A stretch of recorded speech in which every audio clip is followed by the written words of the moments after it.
In the majestic Andes Mountains of South America, engineers split sheer cliffs to build massive roads under conditions so extreme that even the smallest mistake can send an entire project sliding straight into ravines hundreds of meters deep. Yet, through millimeter-level calculations, precisely controlled drilling and blasting, and heavy machines weighing hundreds of tons operating while clinging to steep mountain slopes, engineers have managed to create winding roads that trace the mountainsides like steel threads, reconnecting regions that were isolated for centuries. Are you curious how engineers can force a road to cling to near vertical cliffs? Join Mandarin Tech as we explore what comes next. In the Andes, building roads is not just a transportation challenge, it is a direct confrontation with some of the harshest terrain on the planet. Many highways in Peru, Chile, and Bolivia are constructed at elevations of 3,000 to 4,500 meters, where thin air can reduce labor efficiency by 30 to 40%, and weather conditions can shift from intense sunlight to snowfall within just a few hours. In these projects, more than 6% of the total cost is not spent on the road surface itself, but on rock excavation, slope stabilization, and landslide prevention. In response, mountain roads in the Andes are usually built in two main stages. The first stage follows the outer cliff face, where engineers cut the road directly into the mountain, stabilize the slope with anchors and retaining structures, and protect the roadway from rockfalls.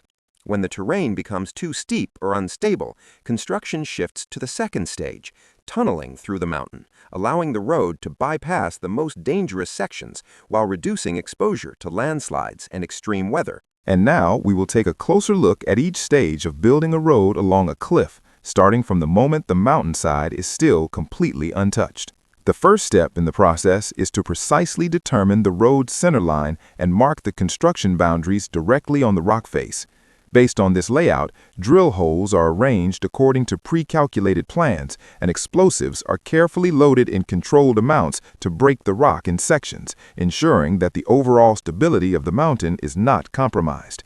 After each blast, once the rock has been loosened, excavators move in to pick up and remove the fragmented soil and stone, gradually clearing the construction surface.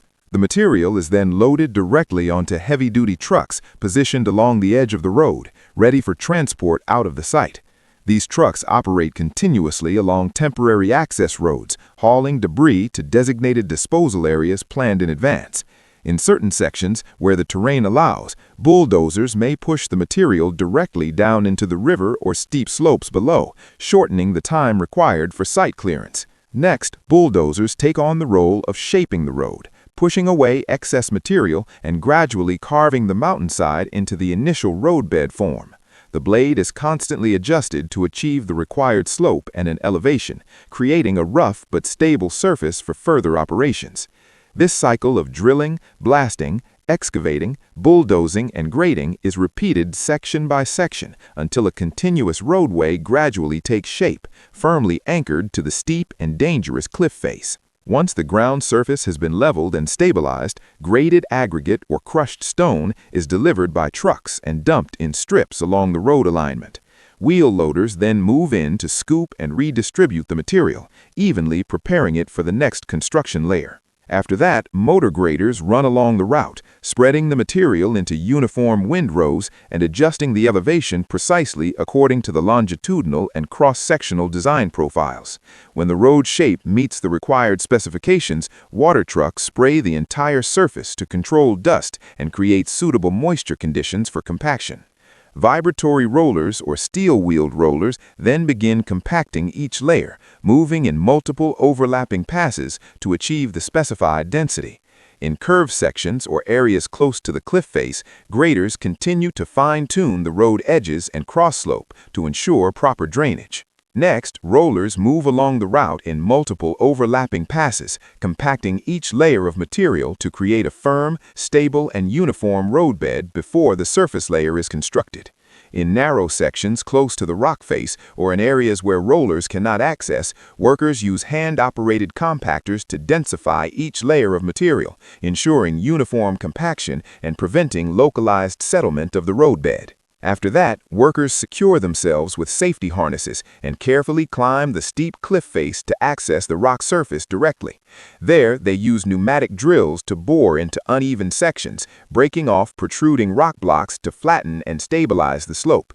This work is carried out point by point with continuous checks on the surrounding rock cohesion to prevent sudden rock falls or slope failure. Throughout the operation, all workers wear full personal protective equipment, including helmets, safety harnesses, masks, and gloves, to minimize risks while working in extremely hazardous terrain. Afterward, the entire cliff face is covered with a steel protective mesh, which helps secure loose rock fragments and reduces the risk of rock falls onto the roadway below. Next comes the asphalt paving stage. Before laying the main asphalt layer, workers spray a thin coat of liquid asphalt on the roadbed to create proper bonding between the structural layers. This asphalt coat is then heated using gas burners, allowing the solvent to evaporate and activating the asphalt's bonding properties.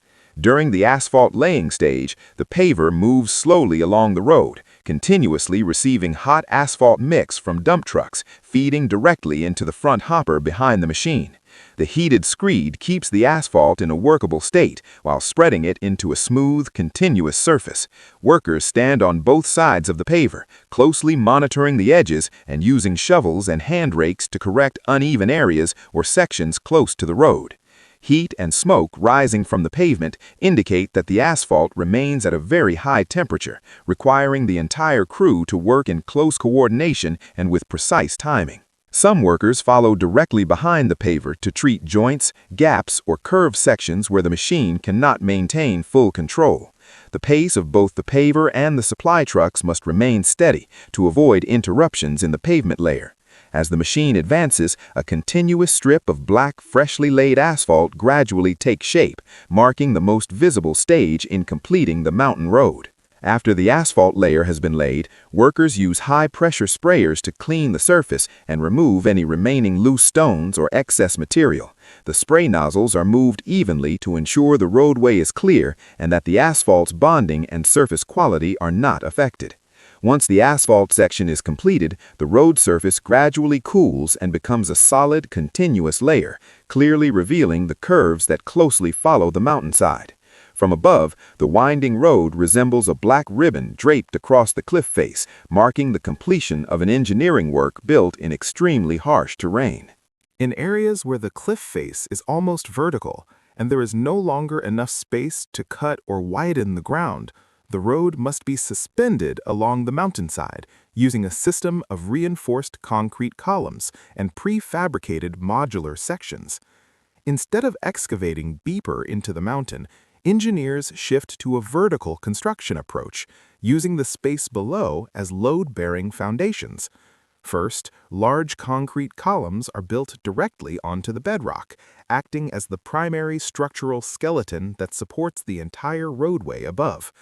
Due to the extreme terrain, most materials cannot be delivered by conventional vehicles, and instead must be placed using cranes, specialized transport equipment, or lowered from above into their exact design positions.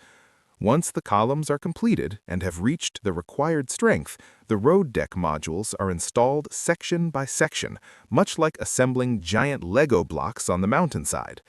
Each module is prefabricated to standard dimensions and includes steel girders, concrete slabs, and connection points, significantly reducing on-site construction time.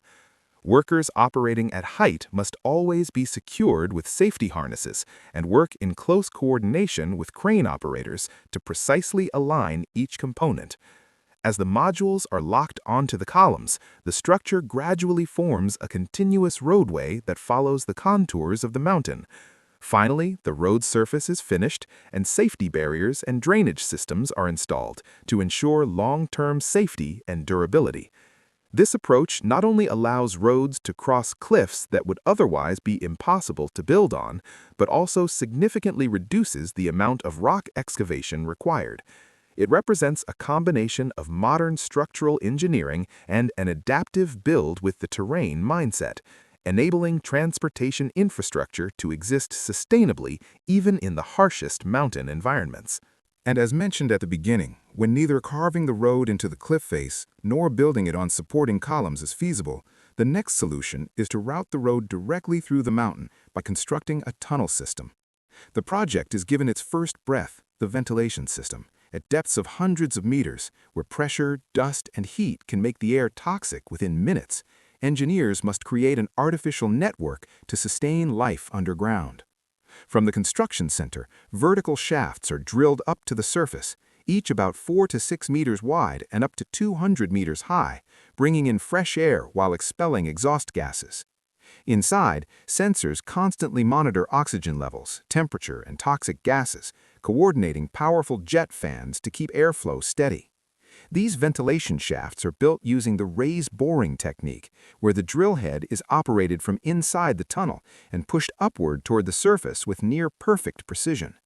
Once completed, the entire network becomes the lungs of the project, allowing hundreds of workers to labor for hours beneath the mountain while still breathing the air of life. Outside, the construction site is shrouded in a haze of dust, while deep inside the mountain, a colossal machine is slowly being assembled, the tunnel boring machine, a true symbol of the modern infrastructure era. Positioning this giant for its first operation is a highly complex process that demands absolute precision and seamless coordination among hundreds of engineers. The entire system is delivered to the site through hundreds of specialized transport vehicles, each carrying modules weighing from dozens to hundreds of tons. From the supporting frame and control cabin to the hydraulic systems and the cutter head, the heaviest component, weighing over 1,500 tons and nearly 15 meters in diameter. Auxiliary tunnels are widened and temporarily reinforced with steel and sprayed concrete to make room for these massive components in the confined space illuminated by hundreds of industrial lamps. The modules are connected and aligned using laser sensors with a tolerance margin of no more than 5 millimeters. Powerful hydraulic jacks lift the cutter head into position, linking it step by step with the body and tail sections according to a predetermined sequence. Once fully assembled, the entire tunnel boring machine stretches nearly 100 meters long, the equivalent of a 30-story building laid on its side, with thousands of mechanical parts perfectly fitted together, forming a unified steel giant ready to pierce through the solid heart of the mountain. From the central control cabin, the electrical, hydraulic, and pneumatic systems come alive. In an instant, the mountain trembles slightly. The tunnel boring machine begins to move. Nearly 100 meters long and weighing over 3,000 tons, the machine advances slowly yet powerfully, with thousands of mechanical components working in perfect harmony. At this stage, the cutter head is already buried deep in the rock, while the rear section is still being assembled in the launch chamber, a process requiring precise coordination between power, water, air, and conveyor systems that must run without interruption. At the front, 4 massive hydraulic cylinders press the cutter head against the rock with up to 500 tons of force. 23 alloy discs spin with immense torque, crushing layers of rock as hard as steel.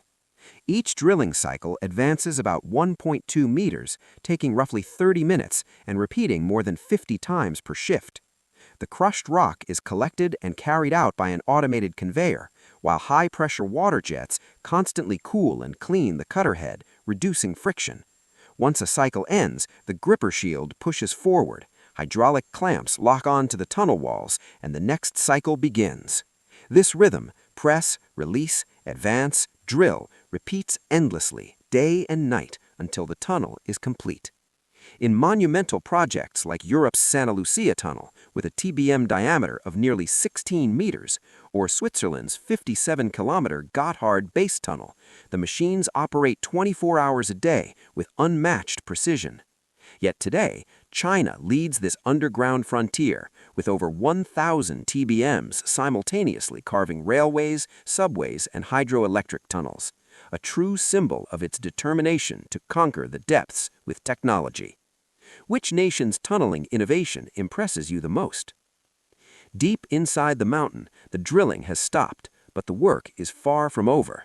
Engineers, now carrying measuring instruments instead of drills, quietly enter the tunnel, where every meter of concrete must prove its strength.